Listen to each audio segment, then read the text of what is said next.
ኢትዮጵያ መግባት የለበትም መመርመር አለባት። ለኔ ምን አለኝ አዚዛ የሬሳውን ወጪ ሸፍነን አሁን ሬሳውን ወደ ሀገር እንዲመጣ ወደ ቤተሰቦቿ እንድናረጋለን አለ። አይደለም የትራንስፖርቱን የቲኬቱን እንሸፍናለን እኛ ልንሸፍን ነው። አይቻልም። እኛ ልጅቱ እንድትገባ አንፈልግም። ልጅቱ መግባት የለባትም። ልጅቱ ከገባች ሬሳ ከገባ መለፍ ተዘጋ ማለት ነው።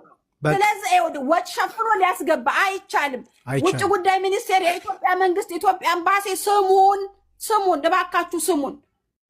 እኔ ሁለቱም በአንድ ወቅት የልጅቱም ይሄ የሬሳዋም የተደፈረችውም ልጅ በአንድ ላይ ስለመጣብኝ ነው ሙቤ ወደ የትኛው ልሂድ ብዬ ነው እንጂ እኔ ሁለቱንም ነው ያስተላለፍኩት።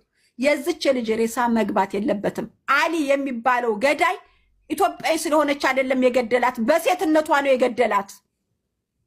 በትክክል ሬሳዋ ምርመራ ያስፈልገዋል። ሲጀመር ምን እንዳረጋት በምን እናውቃለን? ሙቤ ሬሳዋ ራሱ መመርመር አለበት። አዎ ሬሳዋ መመርመር አለበት። የዛ ሀገር መንግስት ሬሳውን ሲሰጥ ካላስ መለፍ ዘግቶ ነው የሚሰጥ።